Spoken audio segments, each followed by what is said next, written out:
ફૂલ હિન્દુ મુસલમાન ભેગા મળી અમારા મુસલમાન લોકો હિન્દુ વિસ્તારમાં ગયા અને હિન્દુ લોકો અમારા મુસ્લિમ વિસ્તારમાં આવીને આમ લાગતા હતા કે આ હિન્દુ છે કે આ મુસલમાન છે, એ રીતે ભેગા મળી અને ઉત્સાહ મનાવ્યો.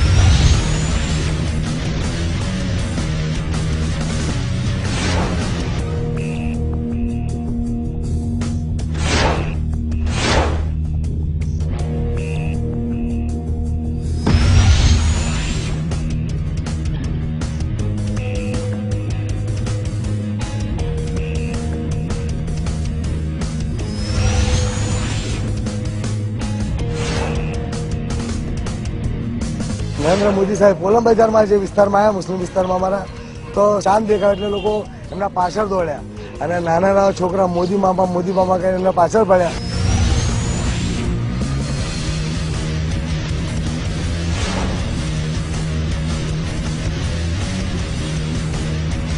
કે કોઈ દિવસે ઈદના દિવસે પણ આટલી રોશની કરવામાં નથી આવી, એનાથી વધારે ઉમંગ આજે જોવા મળે છે.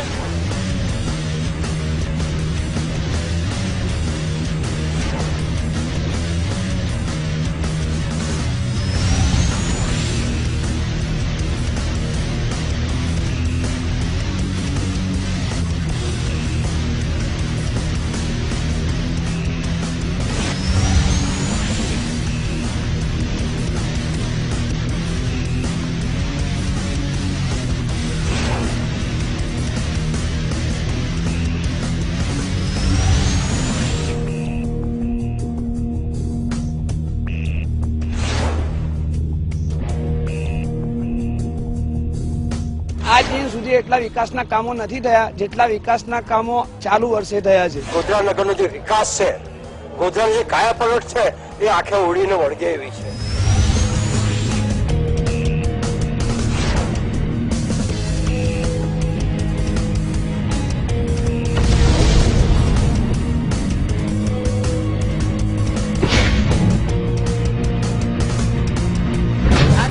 વર્ષની અંદર આ પહેલી વખત એવું પર્વ જોવા મળે છે કે હિન્દુ મુસલમાનો અને દરેક સમુદાયના લોકો એક સાથે ભેગા થઈ રહ્યા છે. રાજ્યના મુખ્યમંત્રી વિશે તો અમને એટલી ખુશી છે કે ન પૂછો વાત. દરેક પ્રજા રાત્રે આવીને અમારી ખુશીના અંદર શરીક થતી હતી અને અમારી ખુશીનો અહેસાસ કરતી હતી કે વાકઈના અંદર એક મુસ્લિમ કોમ થઈને એક દેશ પ્રેમ ને દેશ પ્રેમી હોવાનો ગોયા કે હક અદા કરી રહી છે. પેલું અમારા જેનમાં એમ હતું કે આ તો એક ગામડું છે, પણ અહીંયા આવીને ખબર પડી કે આ તો એક શહેર છે મોટું, અને લાઇટિંગ જોઈને કે કેટલી બડી લાઇટિંગ કરી છે આ દિવસના માટે, तो एम लगे कि अक्खा गोधरानी शादी है। एक मस्जिद को मैंने देखा, मैं हैरान हो गया। मैंने कहा मस्जिद को क्यों सजाया है, कि नहीं इसी खुशी में।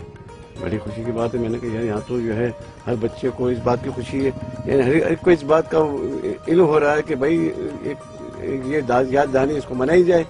और बूढ़ों को भी देखा, वो बड़ी खुशी से, बूढ़ी औरतों को मैंने देखा कि वो भी तस्वीर आ रही है। मोडी रात्रे सुधी नाच्या અને 60મો પ્રજાસત્તાક દિન એક અનેરો આનંદ લઈને આપીને અમને ગયો અને અમે આ જે ઉત્સવ છે એ ખરેખર આખી જિંદગી ભૂલી નહીં શકીએ એ રીતનો અમે ઉજાવ્યો છે। શ્રી નરેન્દ્રભાઈ મોદી નો આભાર વ્યક્ત કરીએ છીએ કે આ આટલો મોટો તહેવાર અમારા નાના ગામમાં આવીને આ એક સાથે અમને બી એના સાથે જોડીને અમને બી ઉજવણી કરાવી રહ્યા છે। અને માનનીય નરેન્દ્ર મોદી સાહેબને હું સેલ્યુટ કરું છું કે આપ આવા જ રહેજો।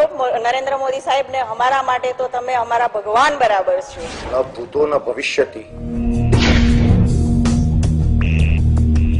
ભારતની આઝાદી પછી નર્મદાનું જે પાણી કોઈ સરકાર લાવી નહોતી શકી એ ગુજરાત રાજ્યના સીએમ શ્રી નરેન્દ્ર મોદી સાહેબના કે જેમને અમને ચોખ્ખું પાણી આપવાના પ્રયત્નો કર્યા છે। પહેલા પ્રજા સરકાર પાસે પ્રશ્ન લઈને જતી હતી, હવે ખુદ સરકાર પ્રજા પાસે આવીને એમના પ્રશ્નોનું સાંભળે છે અને હલ કરે છે। એનાથી અમને ખૂબ આનંદ છે અને ગામડાઓમાં ખૂબ વિકાસ થઈ રહ્યો છે। આપણા રાજ્યના મુખ્યમંત્રી એવા નરેન્દ્ર મોદીને અમારા જિલ્લાને વિકાસની નવી ઊંચાઈઓ પર લઈ જવા બદલ અને વિકાસની નવી રાહ બતાવવા બદલ 1001 સલામ। ગુજરાતમાં જે રીતે નરેન્દ્ર મોદી સાહેબે જે વિકાસ કર્યો છે આખા હિન્દુસ્તાનમાં થાય એવું અમે ઈચ્છીએ છીએ। અમારા ગામ સુધરે એવું ગામ સુધરવાથી અમારે ફાયદો રહેશે। ખાસ કરીને બહારની આવક આવશે, ઇજનેરી કોલેજ આવશે, સ્કૂલ પડશે, પછી આ રોડ બોર્ડના હિસાબે પબ્લિક બહારથી આવતું થઈ જશે, વેપારને બી થોડો ફાયદો થશે આનાથી। It looks very nice as if now a small town will proceed to become a city and everyone will get advantage of new services. Modi સાહેબનું જે નેતૃત્વ છે અને એ નેતૃત્વ ચાલુ રહે તો ગુજરાત દુનિયામાં એનો નંબર ક્યાંનો ક્યાં આમે પહેલો નંબર તો છે, પણ એ અમેરિકા ઇંગ્લેન્ડની પણ રોલમાં જઈ શકે છે. ગોધરાની ગલીએ ગલીએ ફરશો તો નવા રોડ બનેલા છે, લાઇટિંગની વ્યવસ્થા છે, કોઈ જગ્યાએ ગંદકી જોવા મળતી નથી. 60 વર્ષની અંદર બહેનો માટે જે યોજનાઓ મુખ્યમંત્રીશ્રીએ મૂકી છે તેઓ અત્યાર સુધી અમે કોઈ મુખ્યમંત્રી જોયા નથી. વિકાસની આરે દોડી રહ્યું છે ગોધરા, પંચમહાલ.